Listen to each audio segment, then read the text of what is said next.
Hi, everybody. Welcome to Am I the Asshole podcast. I'm Danny Vega here with my lovely co-host, with the co-most, Sarah Levine. Sarah, how are you today? I'm as good as one can be. Upstairs, I see. There's a window, There's lights. You've come out of your basement burrow. Oh, yeah. I'm happy for you. You've come out like the groundhog. I'm living.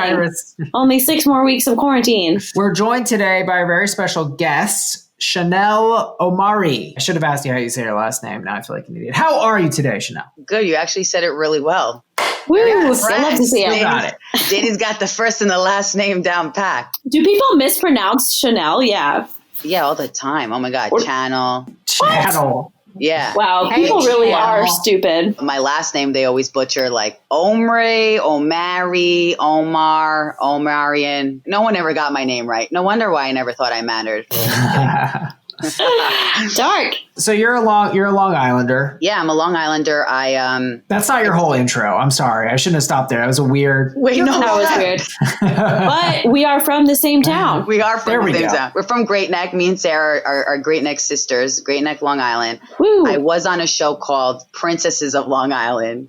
But Danny's right, and Sarah, I'm not just known for that. I also have a podcast called Chanel in the City, even though I'm not in the city right now. We're quarantining. Oh my God, Chanel in quarantine? Oh my God. I would. That's brilliant. Imagine. Would you watch that? Yeah. I got to make that more interesting. Quarantined at your folks' house on Long Island? Is that the deal? Oh, yeah, with my parents, which, I mean, I feel blessed. Don't get me wrong, because I'm in a better situation than most. But I'm telling you, guys would feel better about your lives. You do not want to be in my situation. God bless my parents. I was raised with very strict parents. They still think I'm 15. So I can't even leave the house without like my Israeli father being like, you're going to get COVID and you're going to kill all of us. And then you're going to kill the whole Jewish community. I don't believe it. So yeah, that Jewish guilt stays with me like every second. Okay, wait, Chanel, your family's Orthodox, right? Yeah, modern Orthodox, yeah. Okay. Have you watched Unorthodox on Netflix? Obsessed, and I feel like I'm her every second, and I'm about to pull up Britney Spears. Yeah, and shave my head.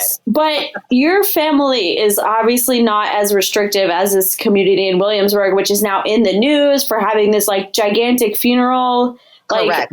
I know a lot of our listeners aren't a lot of people are just not super educated on the ins and outs of Judaism. And for me, watching like something like Unorthodox and then seeing this shit on the news, I'm like, I get upset because I don't want everyone to think that this is what all Jews are like. News, though, you didn't say the full news, was that there was a huge funeral, right? Yeah. How many people was it? Hundreds of people? Yeah. It was an Orthodox Jewish funeral, and the cops broke it up, right? Yeah. Okay. Yeah. In Judaism, there's so many different spectrums, just like Christianity or Catholicism, like, you know, the extremes and not extremes, the modern. I would say with Unorthodox, she was part of it's called a Hasidic community. They're the ultra Orthodox. That's like, you know, we're modern. We believe in still being in the same room as men, but we would just wear long skirts and cover ourselves modestly and maybe wear wigs, you know, whereas an ultra Hasidic house, you can't even turn on the radio. You can't watch TV. Like we were allowed to do that. But, you know, we had the pressures of just in general, Jewish communities have the pressures of serving God and always serving God, and being part of the secular world is like the devil and evil. And if we have to feel guilty, you know, the whole guilt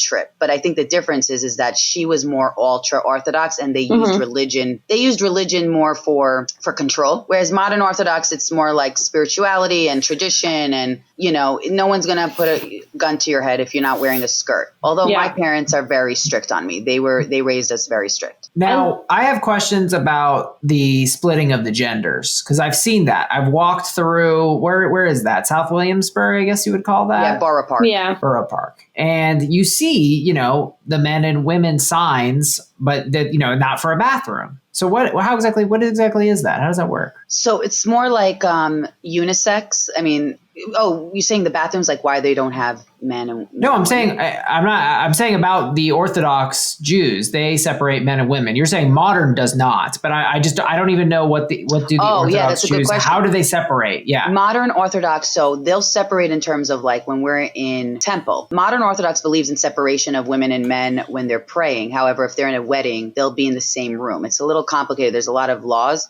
Whereas ultra Orthodox with in the show that Sarah referenced of Unorthodox, they will always be separate at all times. All times. Even with sex, there's a sheet between them. They'll have to put a sheet between them even to separate. I thought that was only on your wedding night. Yeah, I thought the sheet was a temporary thing. Always. The wedding night, on the Sabbath, it's more likely for them to have sex on the Sabbath because it's more of a mitzvah. Like, I was raised to go to religious school to know all these laws, but I also forgot them very quickly when I went into the secular world because I was like her. I was curious. I didn't like the strictness. That makes a lot of people rebel because there's too many laws. It's a mitzvah to have sex on the Sabbath? Yeah, it's a mitzvah. It's a little party? It's like a celebration. A mitzvah is just a good deed. It's not like a party. Good deed? Yeah. That's even better. Yeah. I'm doing a good thing by having sex with my girlfriend on a Friday. Yeah.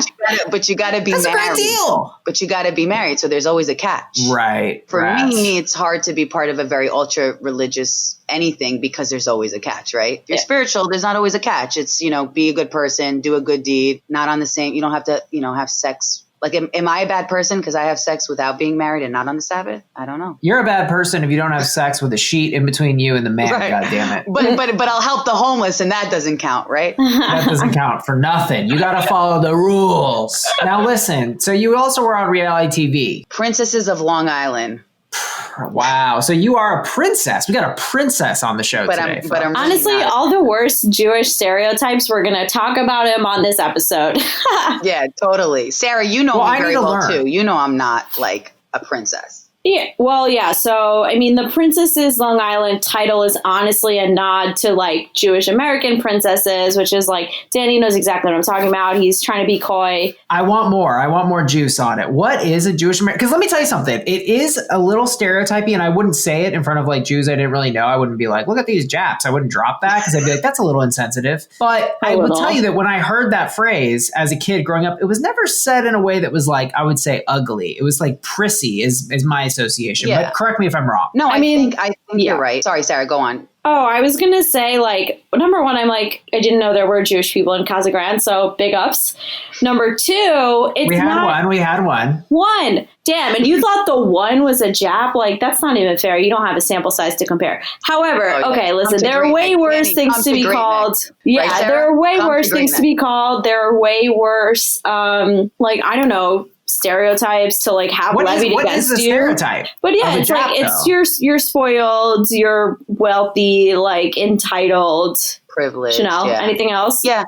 Yeah, I mean, I feel like because I was originally born in Queens, raised in Brooklyn, then we moved to Long Island when I was 12. So the first time I heard the term Jewish American princess was really Long Island. So I always associated it with Long Island, which I think why is even more insulting to us as the cast, but also as people on Long Island, that not every Jew is a Jewish American princess. And there's this like stereotype that all Jewish fathers think of their daughters as Jewish princesses from the biblical times where Sarah was like a princess. But it's not, now it's interpreted like Sarah said, where like the Jewish American princes are like the Japs, the cool girls, the popular girls, the ones that talk like this, that don't have any sense of depth or life. The vocal fry. Yeah, and the mommies and daddies and the trust fund babies, and money's nothing but a thing, you know? And for me, I always felt like my family had to try to keep up with the Joneses, which is actually ironic that I was part of this show because I was probably the most down to earth because I never felt like a princess. I never thought of myself as a princess. I always worked really hard for my shit, and my parents always, you know, raised me like,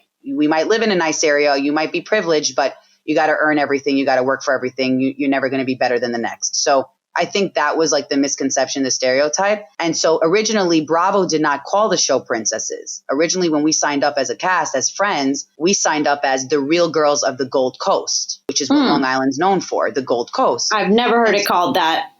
You've never heard the Great Gatsby? No way. Yes, you have. The Gold Coast? Yes. No, I've never heard that. Yeah, especially like Great Neck, because it's like the North Shore. It's part of like, you know, all the legends like Larry King and to the Great Gatsby, a lot of like money and old money. That's so funny. Yeah. So it's just funny that I wouldn't have signed up for the show, I don't think, if I had known it was called Princesses of Long Island. Because I know that I'm not a princess, and I know that, you know, but the metaphor of the whole show was also that no matter if you're a princess or you're rich or you're not, or you're from Long Island, you know, we're all going to have ups and downs. We're all human. We're all going to go through trials and tribulations. It doesn't mean that like our lives are better than others because, you know, we grew up in this beautiful kingdom. You know, we had our own shit. Totally. Oh, would that Danny doesn't even know the title of the show. Yeah, he's. I don't know if he'd be able to relate. He'd be like, "Why the hell am I watching these bitches bitch about?" If the nothing. title of the show, if I was on my DirecTV and then the title of the show just said, "Check out these Jews," I'd be like, "Fuck yeah, let's get it." Sarah, did you great show.